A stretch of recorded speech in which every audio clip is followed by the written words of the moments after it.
Hi, I'm Irving, and I'm an Adamaniac. We open on a sunny day in Gotham City. For a change, there's nothing ominous on the horizon. Well, check that. At stately Wayne Manor, Dick is trying to do math. Gosh, Bruce, I'm not really sure how important it is to know the maximum number of pieces a pie will yield after 6 cuts. Well, if you had a house full of guests and only one pie, you'd find it was important. If you had a house full of guests and only one pie, you didn't plan very well, and it's time to send Alfred to the market for more pies. Speaking of Alfred, while Bruce is trying to explain the pie stuff, he comes in and says there's a call on the bat phone. A very serious situation has arisen, Batman. What, Commissioner? Well, for once, I'm afraid it's of such vital importance and might have such far-reaching consequences, I think we should not even discuss it over the bat phone. That bad, Commissioner? That bad or worse. And since we know this line isn't secure, it's safer if we talk in person, right? But he doesn't want to talk in his office. He directs them to the Gotham Plaza Hotel and says he'll explain when they get there. You're just in time, Cape Crusader. Right on the button. Saints be praised. Better 3 hours too soon than a minute late. Now, what's the crisis, Commissioner? Gordon is still evasive and says, look in the ballroom and it'll all become clear. Happy anniversary to you. Happy anniversary to you. Has it really been a year? It seems like he and Robin got married just yesterday. Happy anniversary, dear Batman. Happy anniversary to you.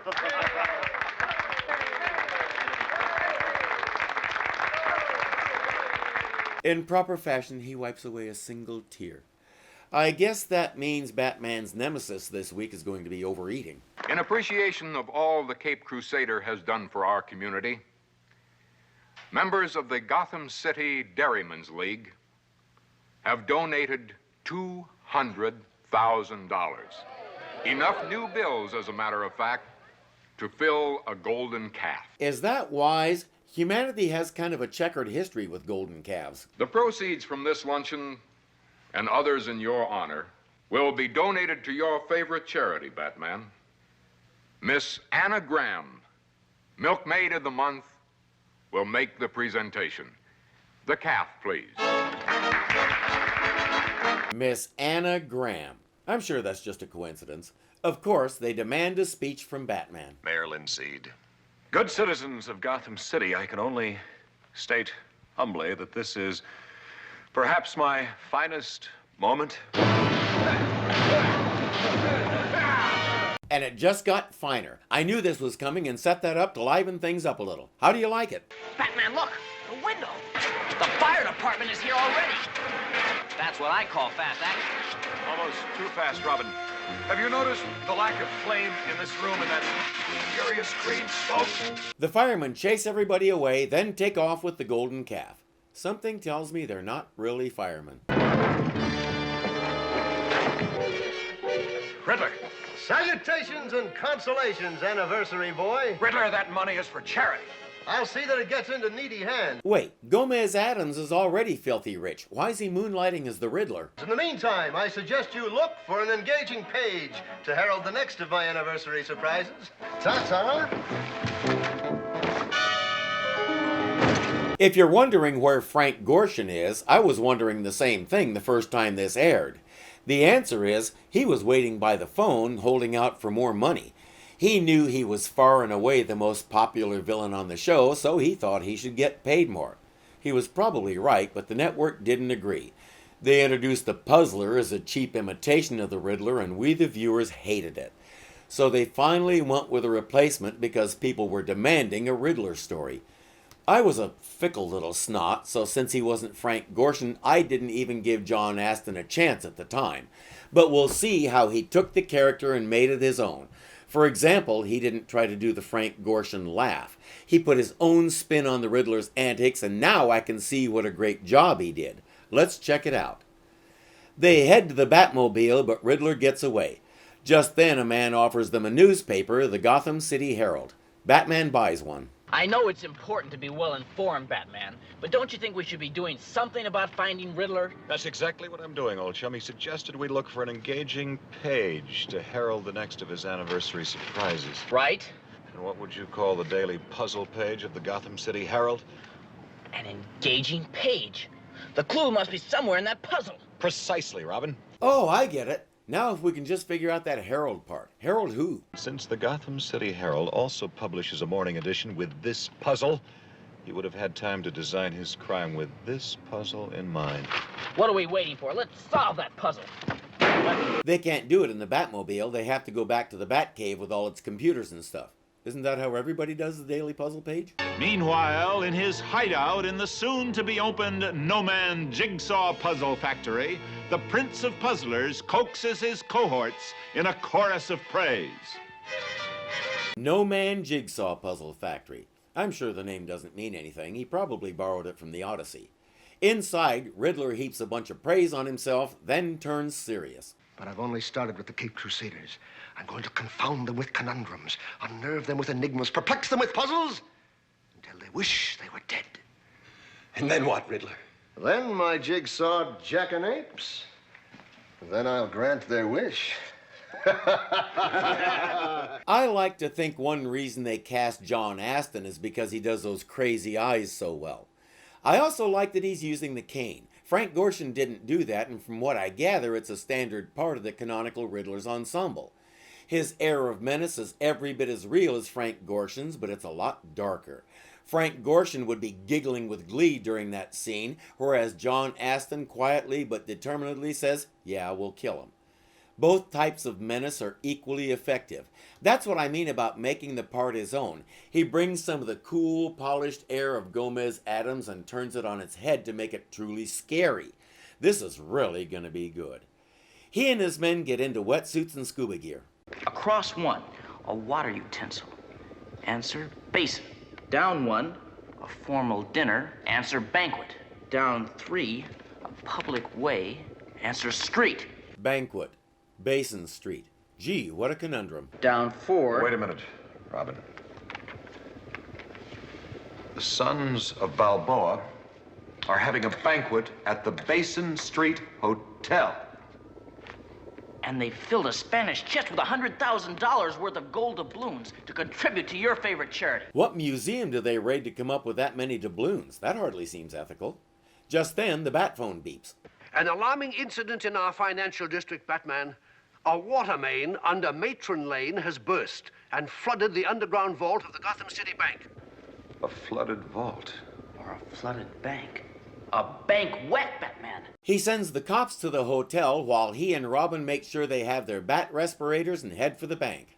Meanwhile, at said bank...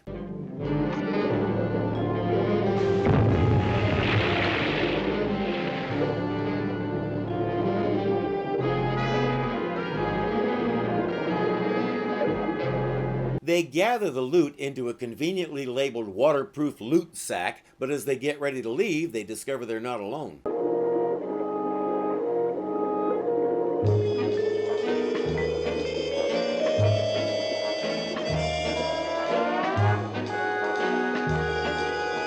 This is going to be a thing of beauty.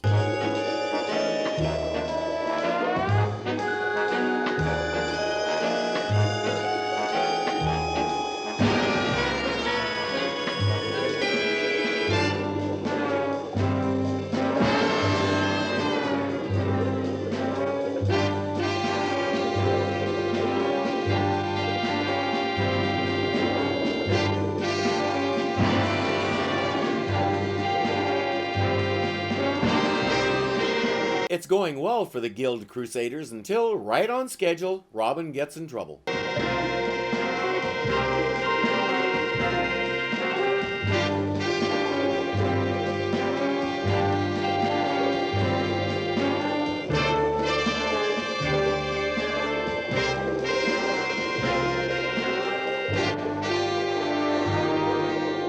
Riddler and his men escape with the loot while Batman is rescuing Robin. Worked like a charm, Riddler. Why not? There's a difference between a Batman and a Frogman. One quick stop, and then let's go dry our money.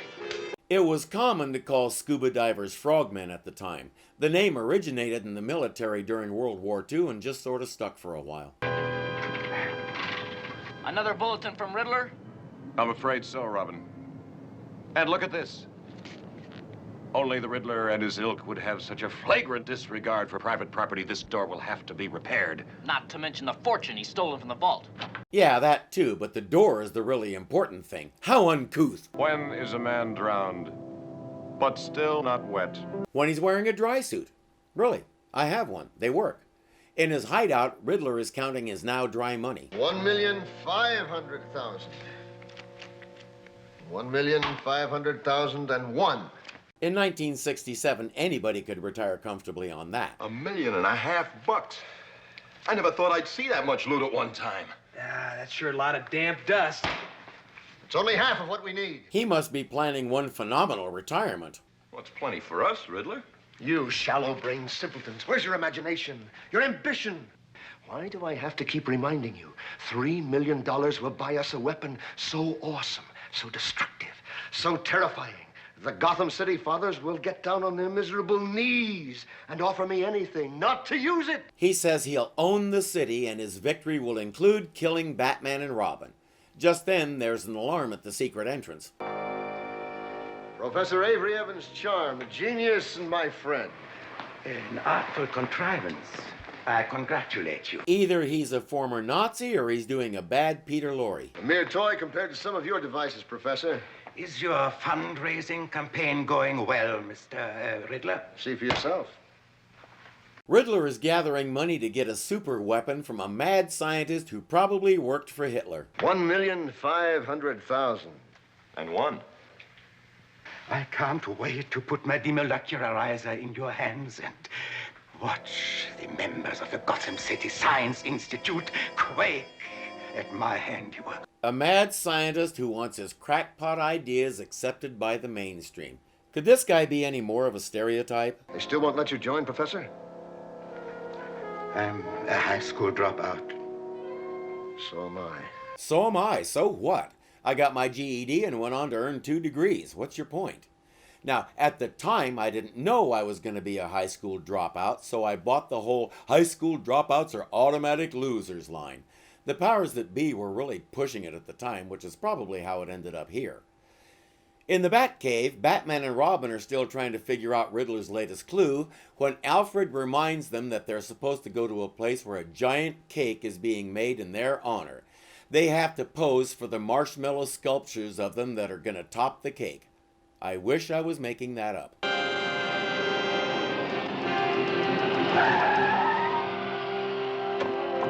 Unfortunately, the Batmobile's atomic exhaust melted both marshmallow blocks and the whole project had to be postponed until the 2 bakers recovered from their burns. Now all you have to do is go up to the top of the cake and you stand in the center with your hands at your sides. It doesn't take long to carve marshmallows. Why do they have to be on top of the cake to do this? Wouldn't it make more sense to have them pose right in front of the sculptors? But that guy mentioned another appointment they have, and Batman is getting after himself for forgetting again, so he's not thinking to question their methodology. Here we go, Batman.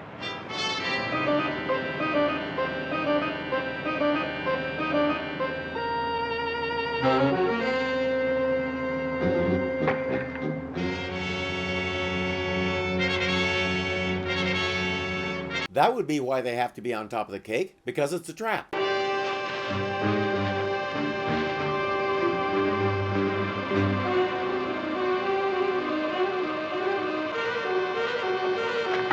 Gotham City uses 19th century exposed knife switches because they like to go for that retro look.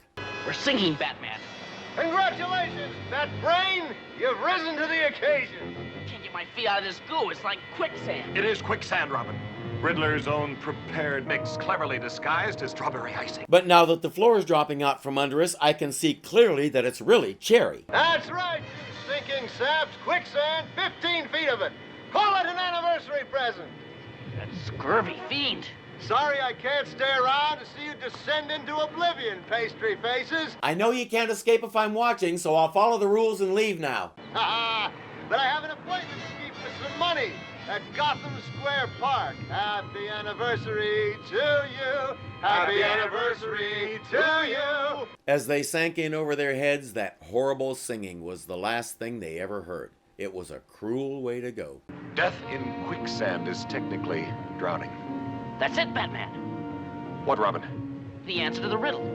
When is a man drowned but still not wet? We'll be drowned, but in quicksand, so we won't get wet. Excellent. You've done it again. A lot of good it'll do us now, though. There's a building right there. Throw your bat rope and hook onto it, tie the rope around your waist, and you stop sinking. Then you get one of your anti-Riddler quicksand pills out of your utility belt, swallow it, and pull yourself out. This doesn't look like much of a cliffhanger to me. Next time we'll see how they get out of this, and I have a hunch Batman's solution is going to be a lot more convoluted than mine. I'm Irving, and I'm an Adamaniac.